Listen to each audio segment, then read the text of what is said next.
Operation back to YCP. Telugu Desam ప్రభుత్వం అధికారంలోకి వచ్చిన వెంటనే వైసీపీని దెబ్బకొట్టి రాజకీయంగా బలోపేతమయ్యేందుకు దీనిని స్టార్ట్ చేసింది. ఇది మంచి ఫలితాలనే ఇచ్చింది. కానీ ఇప్పుడు రాజకీయాలు శరవేగంగా మారిపోయాయి. ఎన్నో ఆశలతో టీడీపీలో చేరిన ఫిరాయింపుదారుల కలలు కల్లలయ్యాయి. దీంతో ఇప్పుడు బ్యాక్ టు వైసీపీ స్టార్ట్ అవబోతోందా అనే ప్రశ్న ఇప్పుడు అందరిలోనూ మొదలవుతోంది. ఇప్పటికే తమ నియోజకవర్గాల్లో కుదుట పడలేకపోతున్నారు. దీంతో టీడీపీ ఎమ్మెల్యేలంతా ఇప్పుడు పునరాలోచనలో పడ్డారట. అంతేగాక వైసీపీ నేతలతో మంతనాలు కూడా మొదలు పెట్టారట.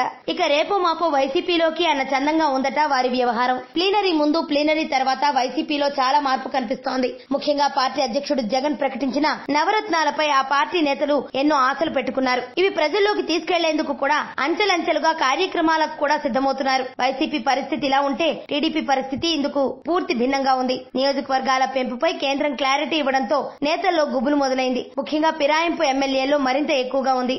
ఏపీలో మొత్తం 21 మంది వైసీపీ ఎమ్మెల్యేలు టీడీపీలో చేరిపోయారు. చంద్రబాబు రాష్ట్రానికి చేస్తున్న అభివృద్ధిని చూసే తాము పార్టీలో చేరామని పసుపు కండువా వేసుకునేటప్పుడు చెప్పారు. అయితే తీరా కాలం గడిచే కొద్దీ వారికి పరిస్థితి అర్థమైంది. 21 మంది ఎమ్మెల్యేల్లో 4కి మంత్రి పదవులు, ఒకరిద్దరికి నామినేటెడ్ పోస్టులు ఇచ్చారు. వారు తప్ప మిగిలిన వారిలో అసంతృప్తి మొదలైందని తెలుస్తోంది. ఇదంతా ఒకటైతే తాము పార్టీ మారిన తర్వాత నియోజకవర్గాల్లో తిరగలేని పరిస్థితి ఏర్పడిందట.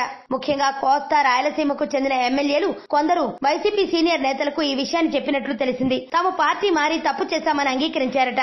ఇక ఇప్పుడు ఫిరాయింపు ఎమ్మెల్యేల గుండెల్లో మరో బాంబు పేలింది. నియోజకవర్గాల పునర్విభజన లేదని కేంద్రం దాదాపు ఖరారు చేయడంతో జంపింగ్ ఎమ్మెల్యేలో చాలా మందికి టికెట్లు రావని తేలిపోయింది. దీంతో వారంతా ఫ్యూచర్ కోసం ఇప్పుడు తిరిగి వైసీపీని ఆశ్రయించాల్సిన పరిస్థితి నెలకొంది. పార్టీ మారినా నియోజకవర్గాల్లో ఇప్పటికీ టీడీపీ ఇన్ఛార్జీలే పెత్తనం చెలాయిస్తున్నారు. చంద్రబాబు సాదరంగా పార్టీలోకి ఆహ్వానించినా స్థానిక నేతలు క్యాడర్ తమను నమ్మడం లేదని వాపోతున్నారట. ఈ విషయాలను ఇన్ఛార్జి మంత్రుల దృష్టికి తీసుకెళ్లినా ప్రయోజనం లేకపోయింది. దీంతో పాటు వైసీపీ అధినేత జగన్ పాదయాత్ర చేయనుండటం, ప్రత్యేక హోదాను టీడీపీ పక్కన పెట్టడం, కేంద్ర ప్రభుత్వంతో సఖ్యత కొరవడటం వంటి అంశాలు కూడా పార్టీ మారిన ఎమ్మెల్యేలను భయపెడుతున్నాయి. ఇక పీకే సలహాలు పక్కాగా పాటిస్తోన్న జగన్ ఇప్పుడు పార్టీ మారిన ఎమ్మెల్యేలో ఉపయోగం ఉంటుందనుకుంటోన్న వారిని తిరిగి పార్టీలోకి తీసుకునేందుకు కొత్త ఆపరేషన్ స్టార్ట్ చేసినట్టు తెలుస్తోంది. ఇప్పటికే నంద్యాలలో ఈ తరహా ఆపరేషన్ సక్సెస్ అవుతోంది. ఈ క్రమంలోనే నంద్యాల ఉప ఎన్నికలు ముగిసిన వెంటనే తమ పార్టీ నుంచి జంప్ చేసిన ఎమ్మెల్యేలో కొందరిని తిరిగి చేర్చుకునే ప్రక్రియ స్టార్ట్ అవుతుందని తెలుస్తోంది. ఇక వీరికి వైసీపీ నుంచి కూడా మంచి ఆఫర్లే ఉండడంతో